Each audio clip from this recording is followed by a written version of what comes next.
Nós estamos de volta e agora é hora de entrevista em Oeste Sem Filtro.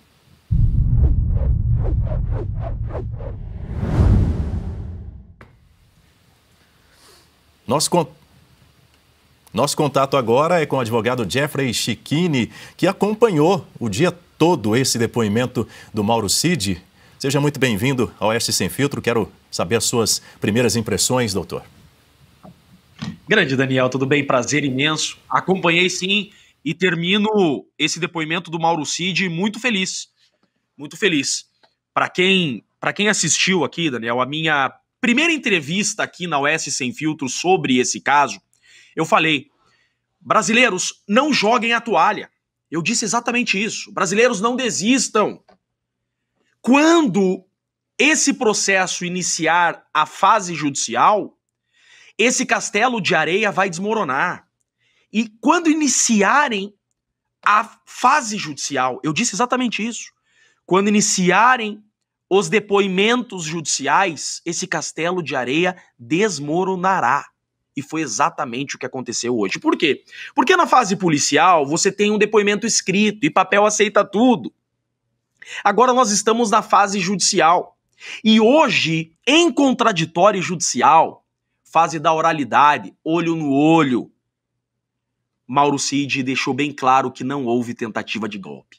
A principal testemunha da acusação, porque embora réu, Mauro Cid não deixa de ser uma testemunha porque está compromissado a dizer a verdade, é um réu colaborador, na presença do relator, do PGR, Mauro Cid disse hoje que não houve tentativa de golpe. Por 3 motivos. Ele deixou bem claro isso. Primeiro, ele disse que não houve organização criminosa. Ele disse que nunca houve grupos para atentar. Nunca houve uma mobilização em grupos para atentar contra a democracia. Nunca houve a união de grupos, de pessoas para golpe. Segundo ponto, ele disse que na principal reunião da trama golpista não se falou em golpe. Tanto que ele foi constrangido pelo ministro. O ministro disse para ele: opa, você não pode mentir aqui. O que falaram de mim? O ministro disse. E ele respondeu: apenas criticaram Vossa Excelência. Mauro Cid disse que na principal reunião que levou Felipe Martins à prisão, que levou os Kid Preto à cadeia, a principal reunião desse processo, que trouxe todos aqui, que tornou o Bolsonaro réu, a principal reunião da trama golpista, o Mauro Cid, hoje a principal prova desse processo, que é o Mauro Cid, disse que nessa reunião não se falou em tentativa de golpe, não se falou em trama golpista, não se falou em atentar contra o ministro, apenas houve críticas e palavras de baixo calão ao ministro.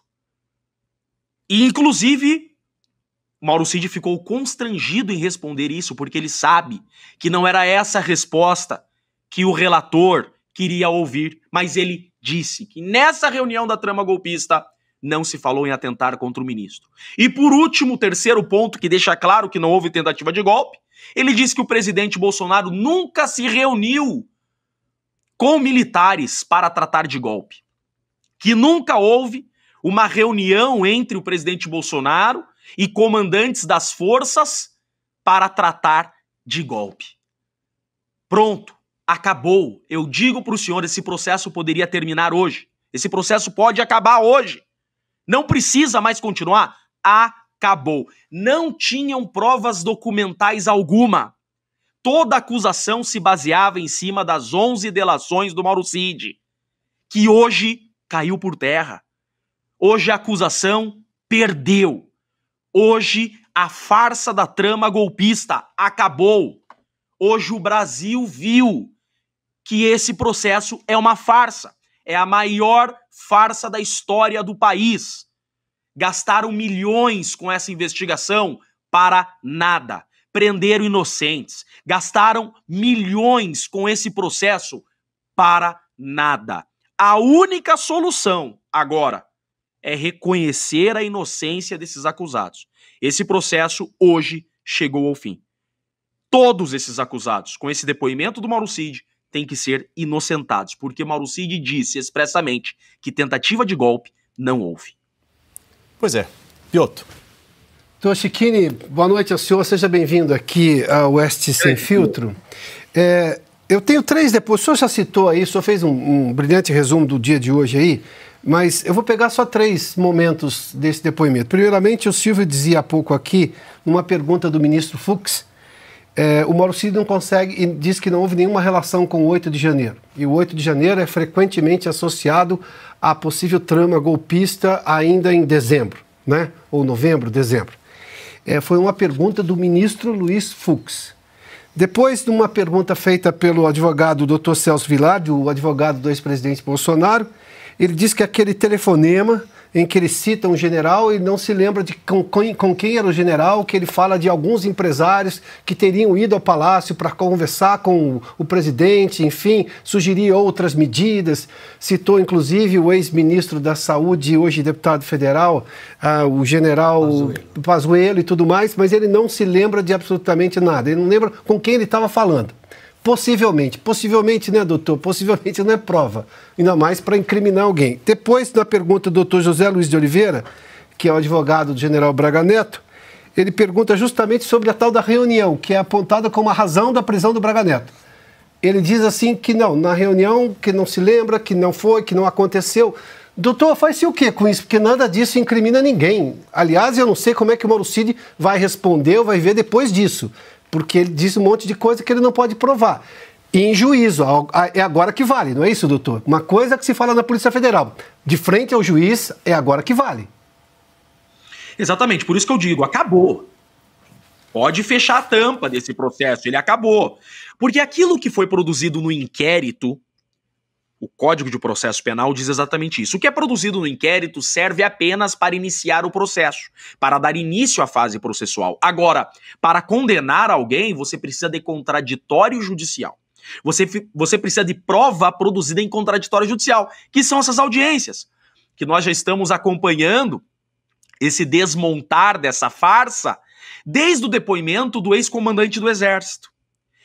Para que o juiz forme o seu convencimento a decidir se condena ou absolve, isso só se dá através desses depoimentos produzidos em audiência judicial. O que foi produzido no inquérito não vale para nada. O que vale é agora. Por isso eu digo, não se retira nada para a acusação desse depoimento de hoje do Mauro Cid. E eu contei.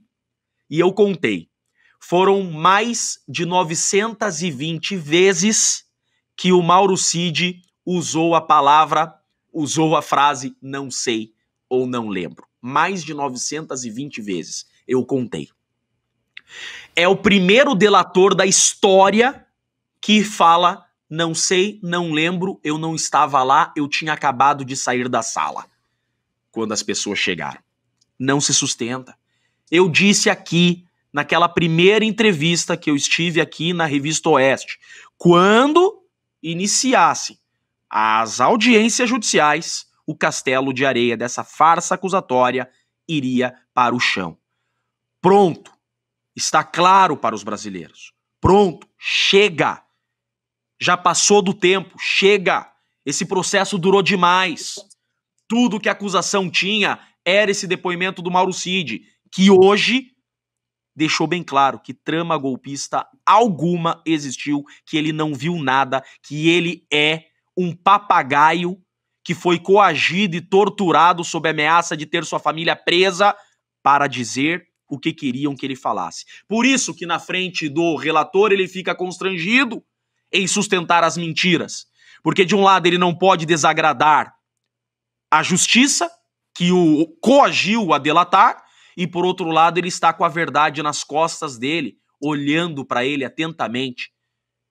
Ele ficou hoje numa situação em que não conseguia sustentar as mentiras, porque a mentira tem perna curta, e hoje a verdade prevaleceu. Mauro Cid não conseguiu sustentar a criação dos seus depoimentos nas delações.